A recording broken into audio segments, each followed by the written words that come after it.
How does a brand new agent sell 3 homes during a stay-home order? Find out on Agent Hacks.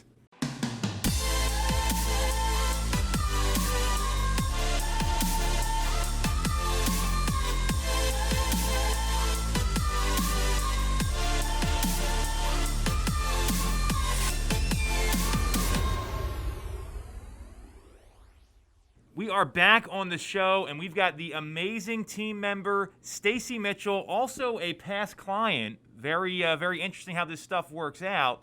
And Stacey joined our team right at the beginning of the stay-home order. She came in the shadow right before we were told to not come into the office anymore. Since that time, what's it been, like 3 months now? I would say I've kind of lost track of time here.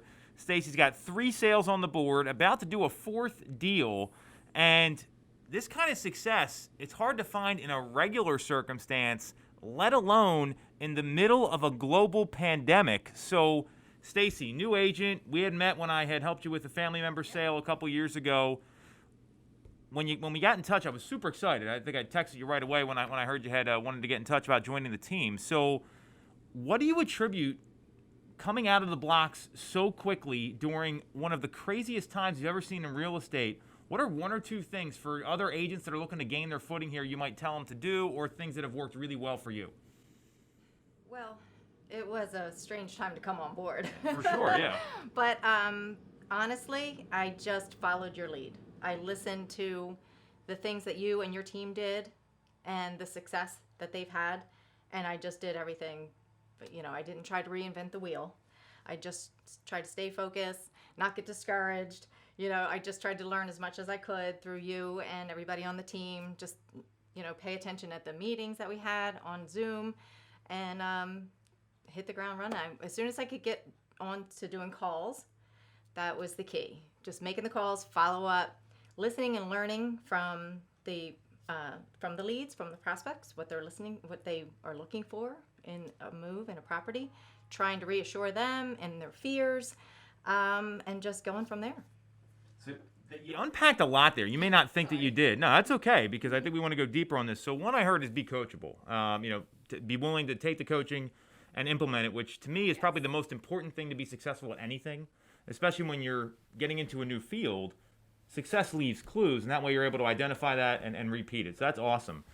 Talk to me about getting discouraged, because I think it's hard when you are in a sales job and you hear no more than you hear yes. That's the reality of real estate. So what did you do to kind of keep a positive mindset while that was going on?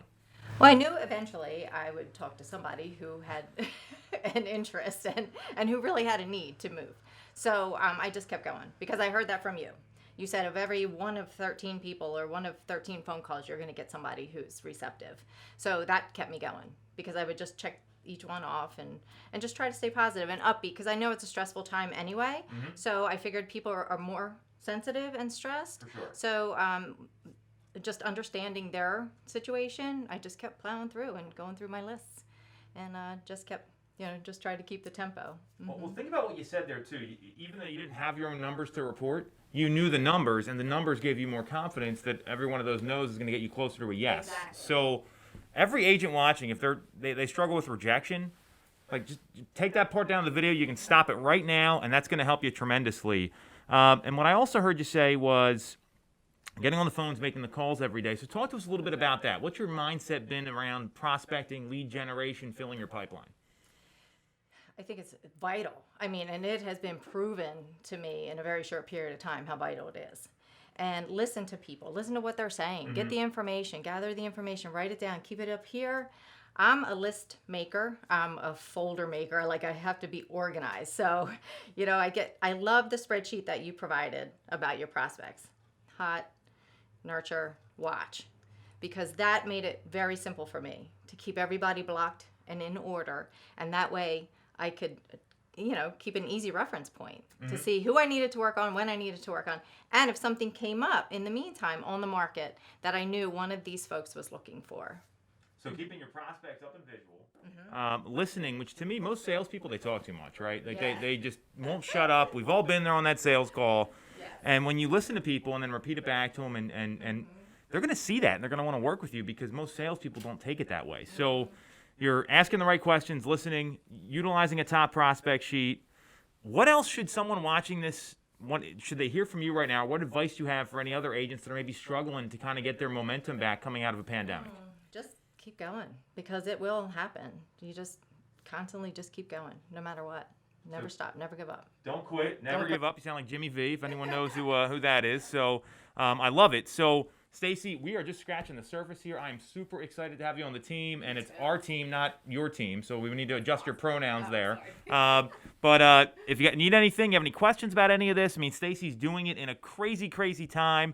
We're going to put all our information up on social. You can ping me, and we'll be back next week. Thanks for watching.